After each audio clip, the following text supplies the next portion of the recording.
They say Filipinos aren't meant for basketball. I say let's prove them wrong. Many Filipinos think they can't make it in the big league. Though just like you, I was an underdog. But with heart and dedication, you can beat them all. Experience the games like no other. Catch the action live with Arena Plus and get rewarded with excitement. Push your passion to play. Plus more with Arena Plus.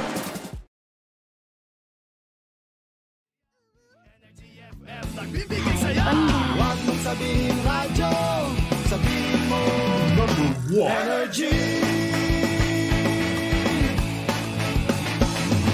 Pangga, Energy kaibigan mo. Pangga, Energy ang numero 1. Agad tumango na at isigaw mo. Same, pero iba.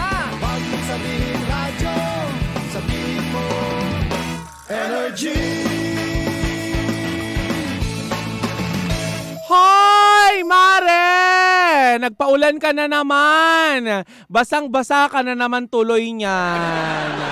Ay, nakakaloka. Kailangan mo ng proteksyon hindi lang ng payong o pananggalang sa ulan dahil nga umaambon-ambon.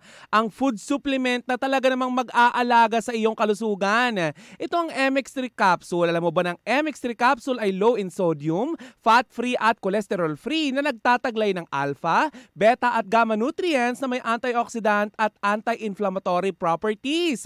Ang MX3 product din na ito ay dumaan sa state-of-the-art ISO-certified na planta at masusing pinag-aralan ng mga highly trained pharmacists at microbiologists, di ba? Nakakaloka yon. Kaya nga umani ito ng iba't ibang award mula sa iba't ibang parte ng mundo at dahil ito ay proudly Philippine-made.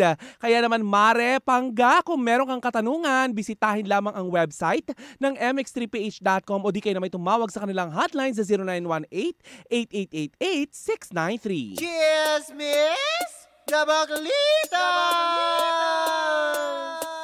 With Tita Cora and Kapitana Sisa.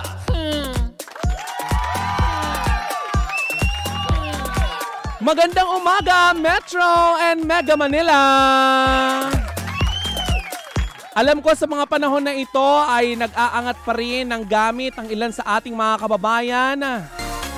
Hindi lang sa bandang South Luzon, kundi pati na din sa Metro at Mega Manila. Medyo nakakalungkot na balita na ilan pa rin sa ating mga kababayan ang kasalukuyan pa rin lubog. Lubog na lubog pa rin sa tubig baha. Alam mo, sa panahon na ito talagang dapat ay mas namamayani sa atin ang bayanihan kung saan naman nakikita natin na ang ating gobyerno, ang Pangulong Bongbong Marcos daw ay magre-release na or kinausap na ang Department of Budget and Management para nang sa ganon ay mai-release na immediately ang budget para sa mga tulong sa ating mga kababayan, 'di ba? Kaya sa ating mga kababayan dyan sa Kabikulan, stay put lang, Pangga! Paparating na ang tulong para sa inyo. Hindi lang galing sa ating gobyerno, kundi pati na rin sa mga private sectors. Oy, hindi kayo namamalikmata. Si Tita Cora niyo ito at sa ngalan ng aking partner na si Kapitana Sisa, ito ang 20% na chikahan, 80% ang dugsyohan. Ito ang baklita sa Woo Woo Woo! Ayan, wala ngayon ang inyong Kapitana Sisa. Mag-isa muna ako ngayon. Actually, kahapon pa siya wala. Hindi siya tinangay ng baha. Hindi siya tinangay ng baha. Diba? Pero nandyan siya sa may tanay. Hindi ko alam kung anong ginagawa niya dyan ngayon. Ayoko namang questionin kung siya ay pa-relax-relax lang. Pero nakita ko kanina sa kanyang IG na maganda nga ang tanawin ng kanyang kinaroroonan ngayon. Parang tinangay siya ng hangin tapos napadpad siya sa kabundukan. Kung nasaan ka man ngayon, Kapitana Sisa, stay put ka lang dyan dahil ako muna maghahatid sa kanila ng mainit-init na chika sa mundo ng showbiz. Pero bago yan, Pangga, bago yan ay pag-usapan muna natin ang mainit-init na usapan sa mundo ng pampalakasan dahil ito na ang Chika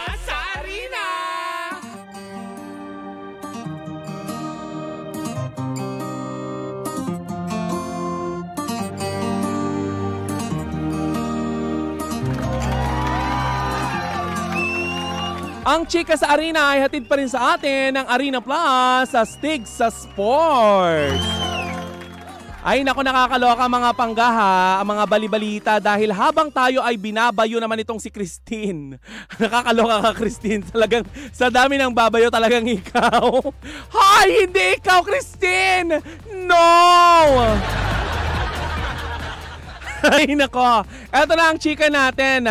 Nasa Yokohama, Japan ngayon ang ating Philippine Wushu team at handa nang mag-compete sa 3rd Taolu World Cup mula October 23 hanggang 28. Binubuo ang ating squad ni Jones Labares, Sandrex Gensan, Mark Paulo, Mark Lester Ragay, Vincent Ventura at Agatha Wong.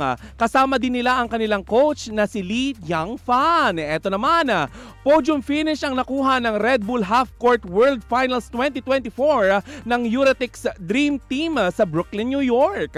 Pinahanga ni na April Bernardo, K. Pingol, Yuniki Chan at Sama Harada kasama ang coach manager nila na si Kat Kimpo ang mga nakalaban nila sa tournament.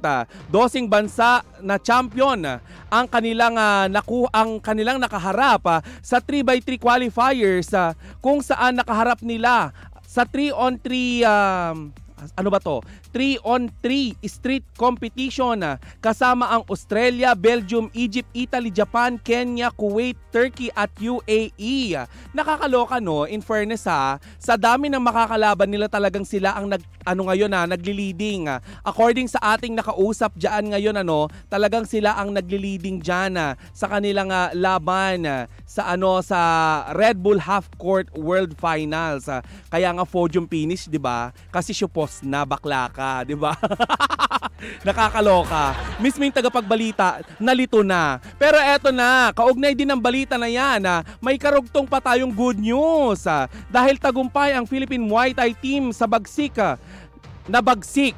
Tama ba? Bagsik ang kanilang team name na mag-uuwi ng total of 2 gold medals, 3 silver at 1 bronze mula sa 2024 Asian Open Individual Cup na ginanap sa Taipei, Taiwan. Kaya naman labis na pinapalakpakan ng ating mga kababayan ngayon dito sa Pilipinas ang tagumpay na maiuuwi ng ating mga kababayan mula dyan sa Taipei, Taiwan.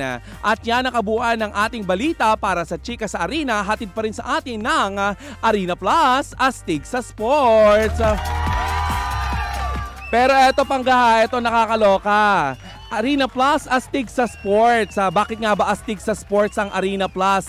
Kasi alam nyo ba na pwede nyong mapanood ang mga latest game ng PBA at NBA ayan sa arenaplus.ph. I-download na ang Arena Plus sa inyong Arena Plus App Store at Play Store. Dahil sa Arena Plus, astig sa sports. Gaming is for 21 years old and above only. Keep it fun. Game responsibly. Ay nako, mainit-init ang mga balita ngayon sa pampalakasan, nakakaloka talaga. Batiin lang muna natin ang ating mga kababayan na ngayon ay nasa evacuation site at nakikinig sa kanilang mga radyo. Magandang umaga po. Ayan, sana po ay okay lang po kayo. Sana ay may mga kinakain kayo. Huwag po tayong mawawalan ng pag-asa dahil hanggat sumisikat ang araw, may pag-asa. Ayan, magandang umaga din sa lahat ng mga Papa Drivers na nakatambay sa silong ng puno. Naku Papa Driver, kung kayo po ay nakagarahe muna ngayon dahil po sa ulan at wala kayong ma-pick up na pasahero, wag po kayo sa ilalim ng puno kasi minsan dahil sa lakas ng hangin, nagbabagsakan din ang mga puno. Baka mamaya tamaan ng inyong mga sasakyan, di ba? Naku, nakakaloka. Good morning! Ayan, batiin lang din natin ang mga nanonood sa atin via Facebook Live ngayon. Ayan, all over Metro and Mega Manila. Siyempre, pati na din sa ating mga kababayan na nasa ibayong dagat na ginagawang orasan ng Energy FM. Ayan, paano nyo gagawing orasan ng Energy FM pag binati namin kayo ng good morning, igabi dyan sa inyo? Paano yun? Diba?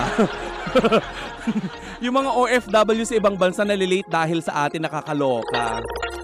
Ay, nako, Pangga. Alam nyo ba kahapon, napagdesisyonan namin itong si Lindsay na kami ay manood ng sine, pero kami ay nanood ng iba't ibang movie at isa na dyan sa pinanood namin kahapon ay ang Balota. O, di ba? In fairness, love your own, sabi nga nila, syempre, di ba?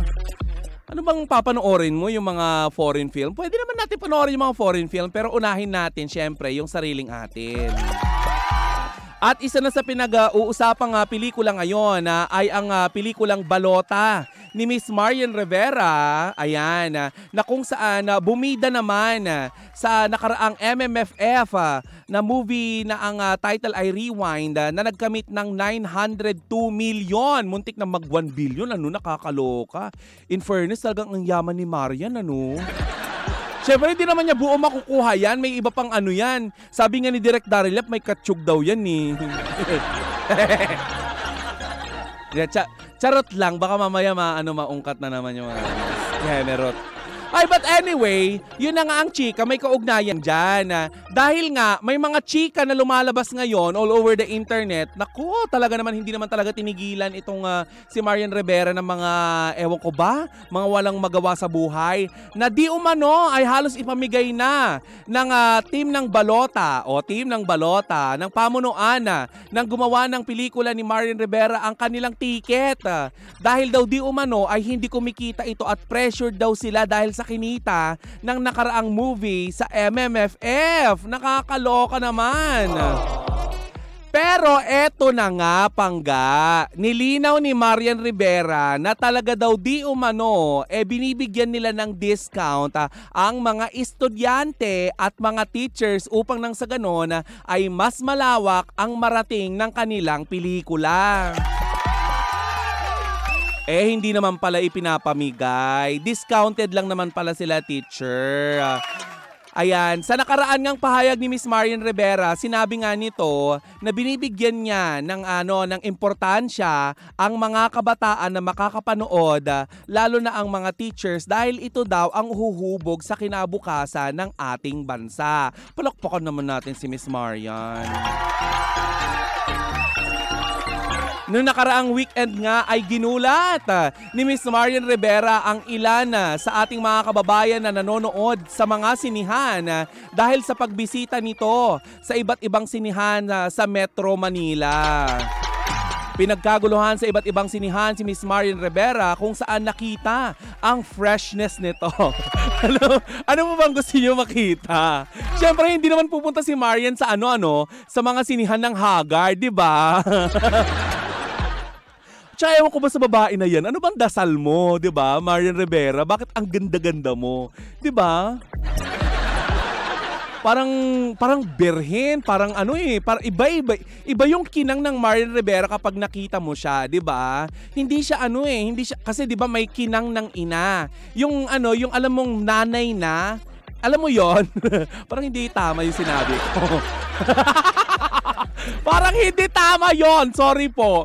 'Di ba iba yung aura ng isang nanay? Si Miss Marian Rivera nakadalawa na pero parang hindi nanay, 'di ba? Kasi ang fresh. Ewan ko ba, wala pang lumalabas sa akin pero mas fresh si Miss Marian. Siguro nasa kinakain din yan. Diba? Hindi naman pwedeng gayahin natin ang kinakain ni Miss Marian. Hindi naman lahat ng mga niya, carry natin, diba? Siyempre yung mga skincare niya, bongga. But anyway, yun na nga.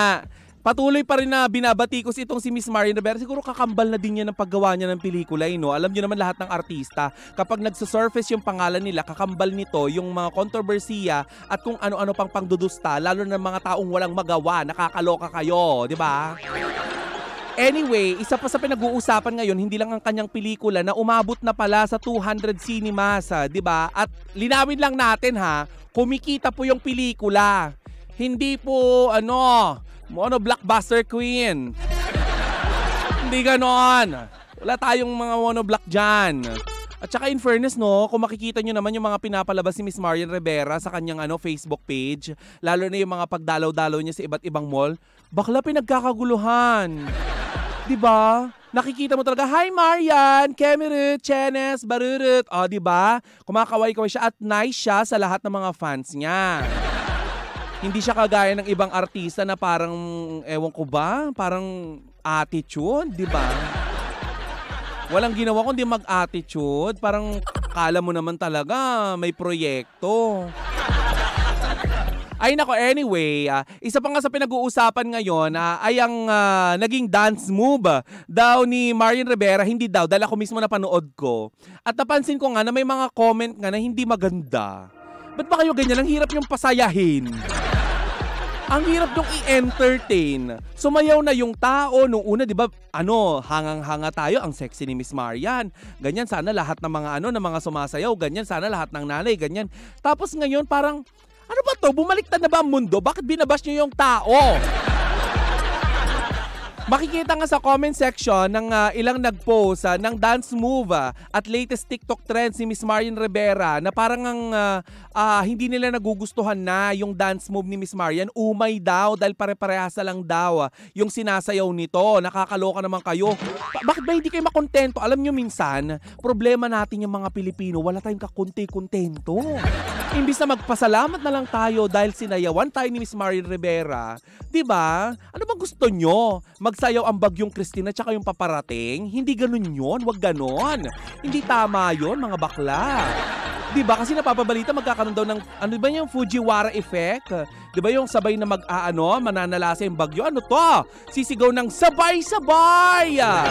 Uy, hindi ito eleksyon, akla. Hindi ito midterm election. Walang ganon. O magbasa tayo ng ibang mga comment dito. Shout out kay Camille Buera Manlangit na walang kinalaman kay Miss Marian Rivera yung comment. Kakaloka kayo. Gusto nila magpabate? Ano ba yun? Uy, bakla! Pero anyway, bakas na bakas pa rin naman sa aura ni Miss Marian Rivera na masayang-masaya siya ngayon. Kasi nga 'di ba? Syempre, hindi ka ba naman magiging masaya, may dingdong ka. 'Di ba? Ay ewan ko lang sa iyo, Pangga. Kasi ikaw na laging nang babash, ewan ko lang kung may dingdong ka. Baka paggising mo sa umaga, ewan ko kung ano nakikita mo. Kasi si Miss Marian Rivera, pag dilat na mata niya, pak, ding-dong Dantes. Oh. Pagtalikod niya, yayakapin siya, pak, ding-dong Dantes ulit. Diba?